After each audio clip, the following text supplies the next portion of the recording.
Hello everyone, welcome back to my channel. It is me, Asha C. Today I'm here to talk about, actually, I'm not here to talk about, today I'm here to introduce my series, of course, another week, Rap Talk. Rap Talk is a series on my channel where I talk about everything news, pop culture, music, and everything in between, and I try to do it in a short amount of time. So, get your snacks, get your wine, get your water, get your juice cups. Let's get into this video. Let's talk about Beyonce. Beyonce is honestly just... I talk about Beyonce so much on this channel because I really do love her. Beyonce actually dropped a hair care line, and it is inclusive for all textures. I'm very skeptical on when celebrities drop hair, beauty, whatever products, because they don't always put their all into it, and I feel like they just find a manufacturer, they just find the distributor or whatever, they slap their name on it, they get a good marketing team, and then that's it. I feel like they don't truly, put their all into it. That's just my opinion. That's from what I've seen with a lot of beauty brands. And then these beauty gurus have to be like, no, we don't just accept that anymore. You need to come harder. So I think that Beyonce is very smart and very calculated. And I feel like she's learned a lot with a lot of people's trial and error, because Beyonce be on the internet. She be on here. I know she has a burner account. She probably be watching me. Beyonce, if you're watching me, hey girl. Cecred. I love the way it's spelled. Also, I thought that Beyonce was going to have a hairline before anything. Like, imagine Beyonce having a line full of blonde wigs, like blonde, honey blonde, balayage. Like, that would sell. And then I was seeing a lot of critiques on TikTok, because I love TikTok. Actually, follow me on TikTok, by the way. People were saying that Beyonce is no longer relatable. Well, Beyonce is rich. She's in a way different tax bracket than all of us, so of course she's not going to necessarily relate to us anymore. People have to understand that Beyonce's been in the music industry for over 20-30 years. She's faced a lot of scrutiny and everything, and when she's done public interviews, she had to do it to promote something, but she has her star power is so high that she does not have to go on a press tour like other artists to do. She could do surprise drops. Beyonce is the reason why people do surprise drops. And also, music releases, I believe, used to come out on Tuesdays, but because Beyonce, now they come out on Fridays. So they really didn't have a reason on why they release the albums on Tuesdays. But ever since the 1980s, they have been released on Tuesdays. Like, that's when the albums came in the record store and everything. But when Beyonce did a surprise album on her self-titled album in 2013 and dropped it on a random Friday, music industry was like, look, the Tuesdays not working anymore. We're going to do it Fridays. That's why a lot of the playlists, like Rap Caviar on Spotify, they come out on Fridays. The more you know. And then so back to the Cecred hair product. Someone actually did a test. They tweeted about it. They did some sort of test on what products would fit them the most. And they put all the products, like the website was like, yeah, you're going to need all the products. Beyonce, stop playing with people and stop taking people money. But as you know, Beyonce has gone country, and she has received a lot of backlash, as for example, that Oklahoma station that refused to play her music. Like, come on, it's Beyonce talking about we don't play Beyonce music. Do your research. Anyways, shout out to my girl, because Texas Hold'em debuted at number 1 on the Billboard's Hot Country Songs, and 16 Carriages ranks number 9. This makes her first ever number 1 single on the country charts. Beyonce also becomes the only other solo woman with no feature to achieve this.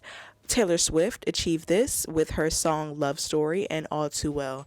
I gotta say that this is a huge accomplishment for Beyonce, because it's a lot of risk involved when you're trying to do something new and step into a new genre or era, because it may not always be accepted by the public, but it's Beyonce. She has more than proved herself to be the queen, okay? Minaj in this tour, I'm extremely worried, because her tour starts in April, and she was seen doing rehearsals like mid-February. Then she was like, could someone put her in contact with Cat Williams? And Monica is also on the tour. I don't really understand the direction of this tour, because in my opinion, Nicki Minaj is a very big star. She has too many fans to not sell out and be okay to be an act by herself. I don't think Nicki Minaj necessarily needs an opener. I think a good DJ, like all you need is a DJ Diamond Cuts. I think DJ Diamond Cuts would be an awesome person to have. And then she could have like maybe Wayne, Drake, Tiger, like I don't know, she could have them come out. But if she wants to have an ultimate tour, I think that she should have Malibu Mitch, Sexy Red, Akbar, JT, Bia. Those, and Spice too. I feel like those are the girls that actually she gets along with, she's done features with. I just feel like it makes the most sense. I just feel like Monica, then Cat Williams, like what is the demographic and what are we going for here? Is this a talent show or this is a tour? I am very skeptical on buying tickets, but I do believe in Nicki Minaj, and I know that she's going to come through and give an amazing show. I am just a wee bit nervous. Speaking of, new and upcoming things, Normani is hinting at new music without hinting at new music. How artists announce that they're going to be releasing new music is them archiving and deleting all their posts. They're showing that, hey, we're going in a new direction and we're going into a new era. Normani clears her whole Instagram and people are like, okay, it's new music. In my opinion, I'm kind of over like Normani and the new music and everything.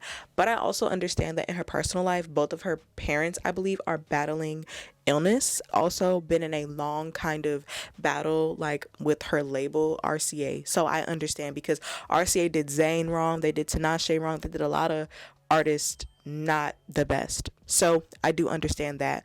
But I feel as though when it comes to Normani, people are going to get tired. Like, yes, we're rooting for you, but at the same time, like, you cannot drop a fire album. Like, I thought Motivation was her moment. I thought she was going to take off. After Motivation, there should have been a single. There should have been a follow-up single. There should have been an album. And there should have been like a mini soft launch of a tour to see like where she stood. Like, I could definitely see a tour. I could definitely see like a New York, LA type of vibe or Atlanta type of vibe. Like, I could see that. New York, LA shows, definitely to just see what the crowd is liking. And then when she dropped Wild Side, okay, that was another moment that was good. The song did well, but it was just like, it's like it boom, it went. I don't know if it's a label thing, but it's just like at the end of the day, like, if Normani is not able to drop music, do what Chloe Bailey does. Do the covers. Keep your fans engaged and involved somehow, because you're going to lose them. Like, yes, we can root for you, but there's other girls coming out. There's other artists dropping music. Like, we just can't wait for this one. But I'm also very hopeful and I'm really excited to see what she has. Like, yeah, I'm a little tired of waiting, but of course I'm going to listen to it and I'm going to come back and tell y'all what I think about it. Next, Kelly Rowland versus Today's Show. So Kelly Rowland has a movie, I could not pronounce it, Mea Culpa. So she had a movie that came out on Netflix with Trevante Rhodes. He looks so good. So she had a movie come out and she did like a press run and press tour for it, right? So she was supposed to host a Today Show, but the dressing room accommodations were not up to par. Her room was very small with not a lot of accommodations, and she wanted the one that Jennifer Lopez had. And then instead, so Kelly Rowland was like, look, I've been in the business for too long. I am not doing this. I don't need this. And everyone was like, you don't have to have this diva attitude. And it's not a diva attitude. It's just that. But the thing about Kelly Rowland is that she has been in one of the most successful girl groups. The group is not technically broken up. They just all done their own thing. But I don't care what you say. Destiny's Child is coming back. I don't care what you say. I put money on it. All right. But no. I think that she has reached a level in her career where she is not allowed to pay her dues and accept crumbs anymore. Of course, when you are an artist that is upcoming and you're trying to make your name and make you're a rising star, yeah, you're gonna have to go through some hardships, not hardships, but you're gonna have to pay your dues. You may not get the best accommodations, you may not perform at the best places, and you're going to be grateful for every single opportunity. Kelly Rowland is in a point in her career where she can walk away from certain opportunities and it won't hurt her because she's that respected and that talented. She's paid her dues. So, but then the Sherry Show got it right. They gave her a good dressing room and it was a beautiful show. And that is a testament of go where you are celebrated and wanted and not where you are tolerated. Just saying. Will Young Thug ever be free? Find out on next week's Dragon Ball Z episode. was a 911 call that revealed a woman identifying Young Thug as a gunman in 2013 in a 2013 shooting. She quote said, "They came to my house and told me that the guy who shot someone was named Young Thug, whoever that's supposed to be." In my opinion, I feel like this Young Thug trial has gone on too long. It's just like at this point, you're grasping for crumbs. Like, who's to say this is not AI? Who's to say? Who's to say that person wasn't in their right mind? Like, and it's just like, if you had all of this, why didn't you bring this out in the beginning? At this point, they're grasping for straws, trying to just, they're wasting taxpayers' dollars at the end of the day with Young Thug being in jail. Let that boy out of jail. Free Young Thug. Free Big Slime. Okay. Let me not say that, because I don't want them to tap my door and be like, "Girl, I need you to come down with us." But nah, I'm kind of over it, and I really do miss Young Thug, because I feel like music has been missing something. It hasn't been the same since YSL has been gone. I'm just be honest. And last but not least, y'all remember y'all remember the show Star? It was on Fox. It was around the time where Empire came on, and it was another Lee Daniels production. So Lee Daniels put on Instagram, the YouTuber I Am Zoe, he said, "I need Stars back because, baby, the way I was invested." It was a certain scene where Star kind of put out like a diss track, and it kind of caused a lot of drama between the group. And Lee Daniels said, "Love you for this. It's been written. I appreciate everybody's love. It just takes me forever because I have other projects. It's crazy. I had no idea when I created this show that the response would be like this." So the reason why this show ended was because the budget to create the songs was a lot, and the focus and the success was more on Empire. Was mainly responsible for financially supporting Star. No bread, no show. So basically, Lee Daniels owed too much money to keep Empire and Star both running. So Lee Daniels chose Empire over Star because he wanted to give Empire a proper finale. That all went to shit when... But I'm just like, nah, like, Star was such a good show. It was beautifully written. I loved how, one, it introduced me to a lot of LGBTQIA figures, especially Maya Scott. That's my girl. I forget the other two, but I just loved that aspect. I loved seeing Queen Latifah in like a different light. It was just honestly a beautiful show. It was well written, and I didn't like the cliffhanger that it ended on. Like, everybody got shot. Like, what's going on? Like, what's happening?